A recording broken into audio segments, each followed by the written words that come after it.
In the 1920s aftermath of World War I, Europe was broken, economically crippled, socially divided, and in desperate search of a new path forward. But one man had an idea so massive, so radical, that it would reshape the world map entirely.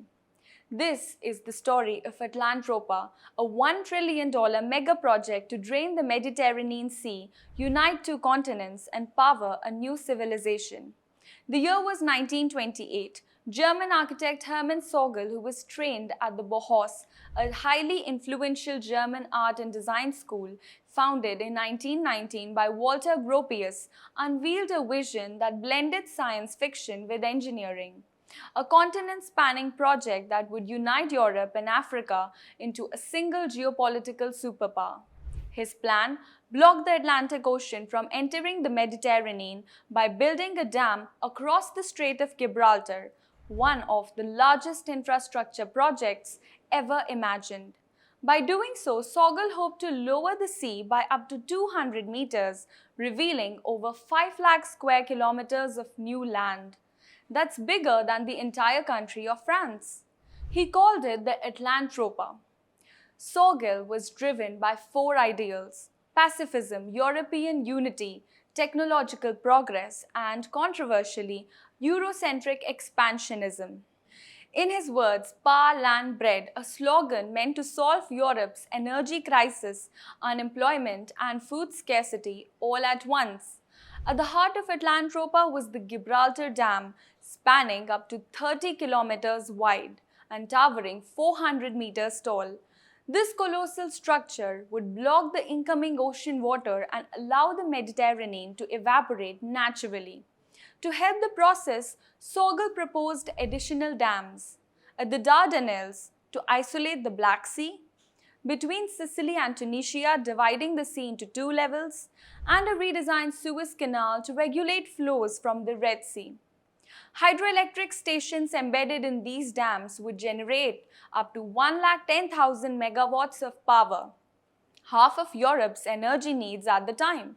Sörgel imagined a pan-continental power grid, distributing energy across Europe and Africa. He even suggested a central authority that could cut power to any country, threatening peace, a utopian form of global governance through electricity. Entire regions would be transformed. The Adriatic Sea, gone. Coastal cities like Venice, Marseille, and Alexandria left stranded inland. But in their place, Sörgel imagined new metropolises rising from reclaimed lands. The Sahara Desert would become fertile, irrigated by water diverted from the Congo River. He even envisioned a railway stretching from Berlin to Cape Town, symbolizing unity between Europe and Africa. His dream, a peaceful, prosperous, and electrified Euro-African supercontinent. But as bold as it was, Atlantropa had serious flaws. First, engineering. The Gibraltar Dam would require more concrete than existed on Earth at the time. Its foundations, over 2.5 kilometers thick, 300 meters deep. Even modern megadams pale in comparison. Second, geopolitics. The plan ignored the voices of Mediterranean nations. Italy, Greece, Egypt, Tunisia all stood to lose ports, livelihoods, and culture. Sörgel assumed they'd simply go along. They didn't. Third, ecology. Lowering the Mediterranean would destroy the marine ecosystems, alter the Gulf Stream and Europe's climate, and potentially cause global sea level rise by up to a meter. Flooding the Congo basin, that would have displaced millions of Africans, all for, as critics say, for European gain, a blatant echo of colonialist thinking. Despite early press attention, over 100 articles in 1932 alone, Atlantropa never gained political traction. The Nazis' German reflected it for being too peaceful. After World War II, nuclear power and decolonization made it obsolete. Herman Sörgel died in a car accident in 1952. The Atlantropoli Institute closed shortly after. His dream faded, preserved only in blueprints, models, and the halls of the Deutsches Museum in Munich. Today, Atlantropa lives on not as policy but as cautionary tale, a symbol of what happens when visionary ambition collides with ecological and ethical realities.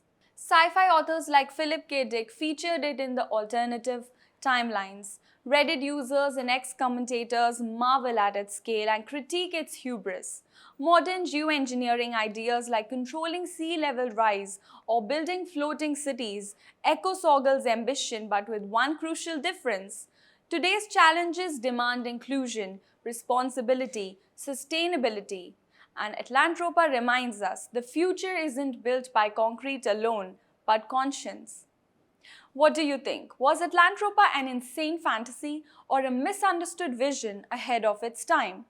Drop your thoughts in the comments below and don't forget to like, share and subscribe and hit the bell so you never miss a deep dive like this.